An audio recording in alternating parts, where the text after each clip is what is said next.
लेकिन सबसे पहले आज की तमाम बड़ी खबरें नॉन स्टॉप न्यूज में। कश्मीर में सुरक्षा बलों ने आतंकी संगठन हिजबुल मुजाहिदीन के टॉप कमांडर रियाज नाइकू को मार गिराया। आतंकी रियाज नाइकू के खात्मे के लिए पुलवामा में पिछले 3 दिनों से सुरक्षा बलों का ऑपरेशन चल रहा था। सुरक्षा बलों को आतंकी नाइकू के अपने गांव पहुंचने की खबर मिली थी।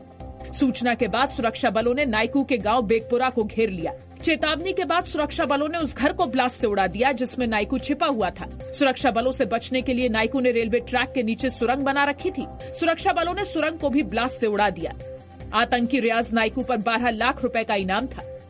एनकाउंटर में आतंकी नाइकू के मारे जाने के बाद भीड़ ने सुरक्षा बलों की एक गाड़ी को घेर लिया और पत्थरबाजी की। आतंकियों का जनाजा निकालकर उनका महिमा मंडन न हो, इसके लिए प्रशासन नाइकू का शव उसके परिवार को नहीं सौंपेगा। रियाज नाइकू समेत सभी आतंकियों के शव प्रशासन खुद दफनाएगा। जम्मू कश्मीर बीजेपी अध्यक्ष रविंद्र रैना ने कहा कि नाइकू का खात्मा शहीदों को सच्ची श्रद्धांजलि है।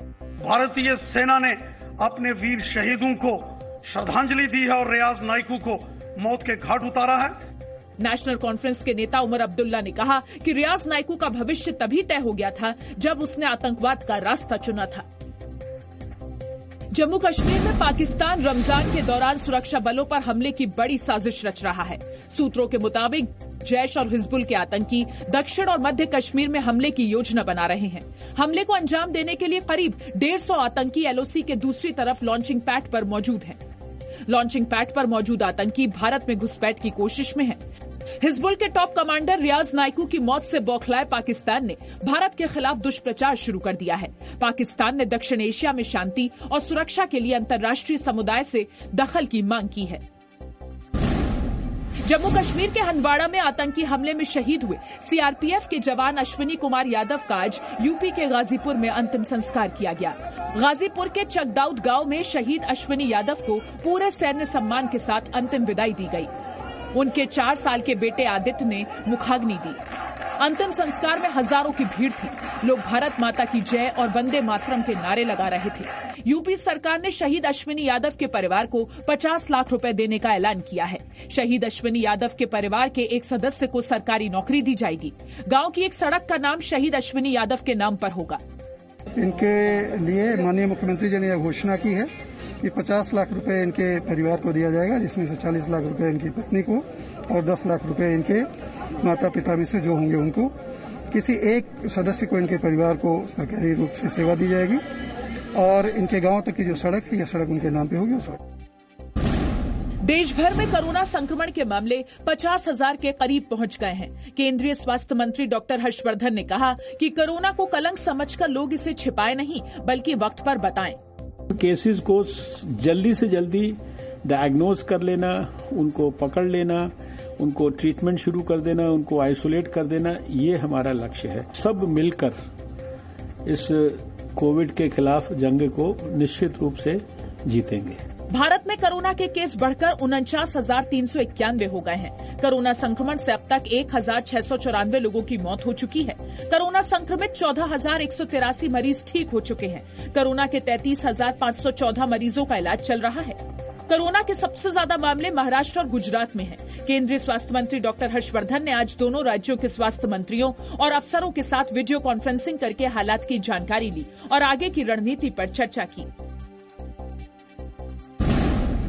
केंद्र सरकार जल्द ही पब्लिक ट्रांसपोर्ट शुरू कर सकती है। केंद्रीय परिवहन मंत्री नितिन गडकरी ने बस और कार ऑपरेटर्स से चर्चा करते हुए संकेत दिए हैं कि नई और सख्त गाइडलाइंस के साथ पब्लिक ट्रांसपोर्ट जल्द शुरू किया जा सकता है। गडकरी ने कहा है कि कई राज्यों में प्रवासी मजदूर और लोग फंसे हुए हैं, जिनको उनके राज्य पहुंचाने के लिए हवाई जहाज, ट्रेन और बसें चलाने की जरूरत है। जल्दी ही पब्लिक ट्रांसपोर्ट में बस ट्रांसपोर्ट कुछ गाइडलाइंस के आधार पर शुरू करने का प्रयास सरकार के द्वारा होगा। ये भी कोशिश हम करेंगे क्योंकि एयरलाइंस, रेलवे और बस ट्रांसपोर्ट ये कुछ प्रमाण में शुरू करने की आवश्यकता भी है। नितिन गडकरी ने यह भी कहा कि लॉकडाउन की वजह से केंद्र सरकार के राजस्व में कमी आई है। साथ ही कई राज्य सरकारें भी आर्थिक संकट से जूझ रही हैं। कोरोना महामारी की वजह से अर्थव्यवस्था में सुस्ती देखते हुए यूपी सरकार ने भी पेट्रोल डीजल के दाम बढ़ाने का फैसला किया है। यूपी में पेट्रोल 2 रुपए और डीजल 1 रुपए महंगा हो गया है। यह आदेश आज रात 12 बजे से लागू हो जाएगा। केंद्र सरकार भी पेट्रोल पर 10 रुपए और डीजल पर 13 रुपए प्रति लीटर उत्पाद शुल्क बढ़ा चुकी है। कांग्रेस ने एक्साइज ड्यूटी बढ़ाने का विरोध किया है। कांग्रेस नेता राहुल गांधी ने ट्वीट करके कहा, कोरोना वायरस से जारी लड़ाई हमारे करोड़ों भाइयों और बहनों के लिए गंभीर आर्थिक कठिनाई है। इस समय कीमतें कम करने की बजाय पेट्रोल 10 रुपए और डीजल पर 13 रुपए प्रति लीटर कर बढ़ाने का सरकार का निर्णय अनुचित है और इसे वापस लिया जाना चाहिए। कांग्रेस की कार्यकारी अध्यक्ष सोनिया गांधी ने आज कांग्रेस नेताओं और कांग्रेस शासित राज्यों के मुख्यमंत्रियों के साथ वीडियो कॉन्फ्रेंसिंग के जरिए बैठक की। कोरोना और लॉकडाउन पर समीक्षा बैठक के दौरान सोनिया गांधी ने केंद्र सरकार से सवाल पूछा कि केंद्र सरकार किस आधार पर तय कर रही है कि लॉकडाउन कितने दिन रहना चाहिए और 17 मई को लॉकडाउन का तीसरा फेज खत्म होने के बाद क्या होगा। बैठक में पूर्व प्रधानमंत्री मनमोहन सिंह और कांग्रेस नेता राहुल गांधी ने भी लॉकडाउन पर केंद्र सरकार से जवाब मांगा। बीजेपी ने कोरोना पर कांग्रेस शासित मुख्यमंत्रियों की अलग बैठक पर सवाल उठाए हैं और कांग्रेस पर सियासत करने का आरोप लगाया है। प्रधानमंत्री नरेंद्र मोदी जी ने पूरे राज्य के मुख्यमंत्रियों को विश्वास में लिया, इकट्ठा और एकजुट होकर कोरोना से एक लड़ाई लड़ रहे हैं। कांग्रेस अगर सहयोग नहीं दे सकती तो कम से कम देश को कोरोना वायरस के मुद्दे पर बांटने का काम न करे।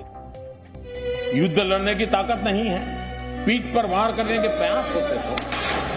No signal, no worry. Presenting Z News app with live TV, latest updates and expert opinion. Available on Google Play and App Store. Download it now.